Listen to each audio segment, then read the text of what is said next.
Doctor Bhimrao Ambedkar ji धारा 370 के खिलाफ थे। वो धारा 370 नहीं चाहते थे। ब्लंडर ऑफ नेहरू देखिए, एक के बाद दूसरी गलती जम्मू कश्मीर को लेकर करते चले गए। जम्मू कश्मीर में भाजपा का मतलब राहत, नेशनल कॉन्फ्रेंस और कांग्रेस का मतलब आफत है। ये लोग फिर धारा 370 को वापस लाने की बात करते हैं।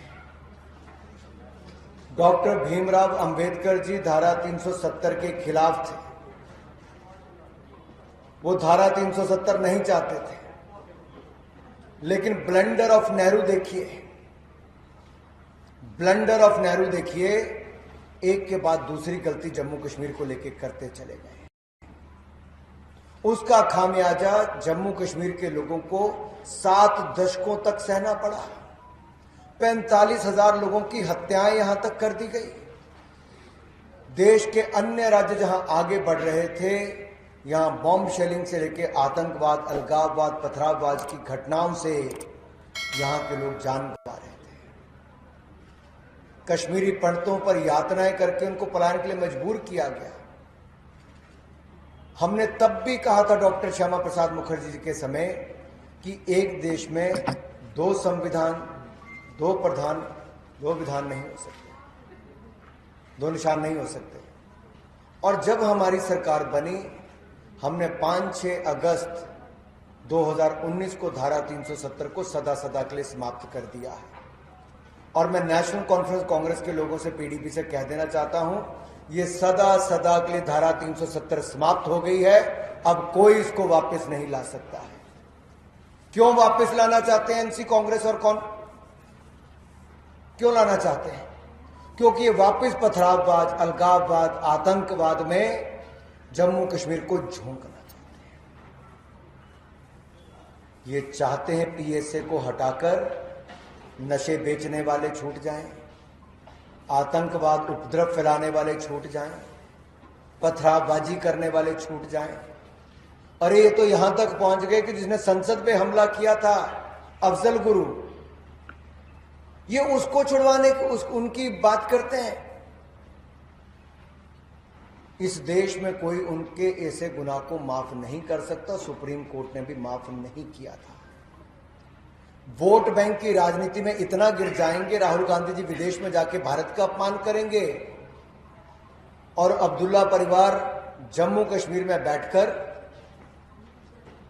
वापस आतंकवादी समर्थक वाले लोगों को दिशा में बात करेंगे। पहली बात मैं कहना चाहता हूं कि धारा 370 सदा के लिए चले गई। उसके जाने के बाद चहुमुखी विकास जम्मू कश्मीर ने देखा है। IIT, IIM, 2 AIIMS, medical colleges, 7-15 nursing college से लेकर ना जाने हजारों किलोमीटर की सड़कें बना दी, खेल के स्टेडियम्स बना दिए, नई ऊंचाइयों पे पहुंचाया। 25,000 करोड़ का निवेश तो केंद्र का, 78,000 करोड़ का और पाइपलाइन में है। यही नहीं, रिकॉर्ड पर्यटक आज तक के यहां पर पिछले वर्ष आए, आगे और बढ़ने वाले हैं। मैं तो ये कहूंगा, कांग्रेस और नेशनल कॉन्फ्रेंस मिलकर साजिश का पुलाव पका रहे हैं।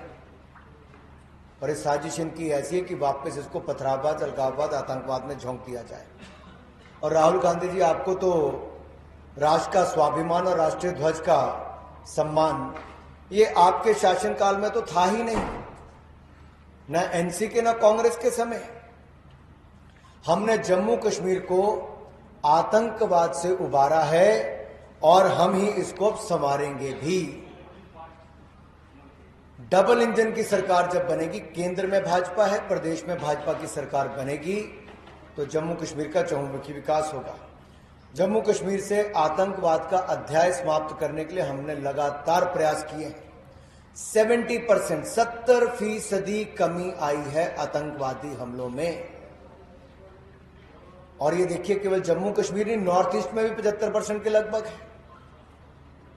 और माननीय गृह मंत्री जी ने कहा 2026 तक तो हम देश भर में से नक्सलवाद को खत्म करेंगे, नक्सलवादी इलाकों से। ये है एक संकल्प लेके चलने वाली सरकार।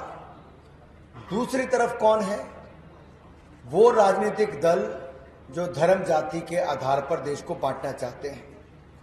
जम्मू कश्मीर में भाजपा का मतलब राहत, नेशनल कॉन्फ्रेंस और कांग्रेस का मतलब आफत है।